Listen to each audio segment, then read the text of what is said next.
possibly in the next half an hour we may well hear from Archbishop Desmond Tutu in Johannesburg, longtime friend and ally, of course, of Nelson Mandela. In the meantime, to other important news, and the highest storm surge for 60 years has battered the east coast of England. Thousands of people were evacuated from their homes and forced to spend the night in temporary shelters. The government's Emergency Response Committee, COBRA, met this morning. Floodwaters are now reported to be receding, but people are still being warned to stay away from their homes because of further high tides, which are expected later on. Now, we're following developments along the east coast, including in Boston with Ben Brown, in Hemsby with Joe Black, and in Great Yarmouth with Chris Eakin. First to Boston, which saw its sea defences breached last night, and there's Ben Brown for us. Ben. Yes, the floodwaters came in here badly into Boston. This is just one of the streets that was affected, Norfolk Street. You can see behind me it just swept away the front wall of this house, the waters when they came in. Here, this house has been badly flooded. This is a sodden carpet that they've had to throw out. At this home, actually, they're not insured, so they're going to have to pay for all the flood damage themselves. Over here, you can see that they put up sandbags in a desperate attempt to stop the water coming in.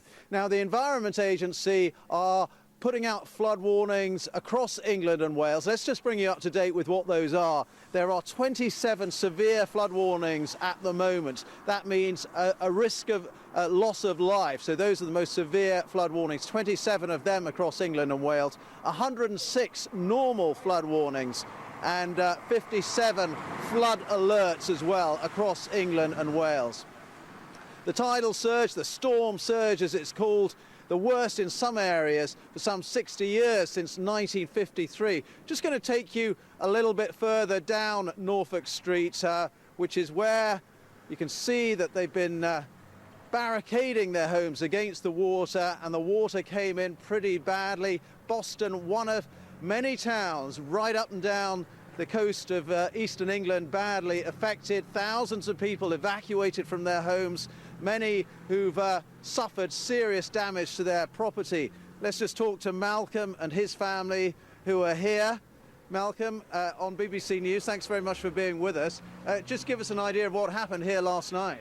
Within sort of 20 minutes of it hitting the corner there, it was all the way down the street, and luckily I got a few sandbags round the back, so I brought them out, chucked them on the doorstep and managed to keep it out apart from under the floors. So the water came in under the floors, and you've got no electricity, I gather? No electric, no gas at the moment. Well, we've got lights, sockets out, and it's put the gas out as well at the moment, so I'm just trying to get hold of everybody to see if we can get it all sorted out and back on again for later.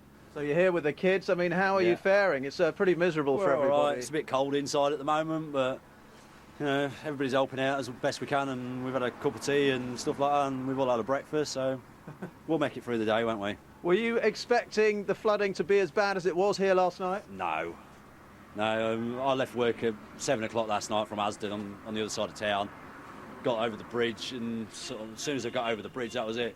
I was up to my knees in it, and I run home and sort of tried to get everything sorted out as best we could, and we was all sat upstairs in one room out of the way. Do you think the worst is over now? Because there are more high tides. Yeah, but I think this morning wasn't as bad as what was expected, and we're still waiting for news on tonight, but obviously hopefully we'll be a bit more prepared if it does happen again tonight. You know, hopefully the council will bring us some sandbags and get it sorted out, hopefully, but I don't know. And do you feel bad for that? I mean, people across the street were worse hit than you. Yeah, a lot worse than us. I think quite luckily we've got a couple of steps up to the door, and we're on the higher side of the road, and that side was pretty bad really, so we got away lightly, I think. OK, well, good luck to you and your family, and hope you manage to keep warm. Thank you very much indeed. Well, let's get a picture of exactly what the floods have done across the country. My colleague Andy Moore has this report.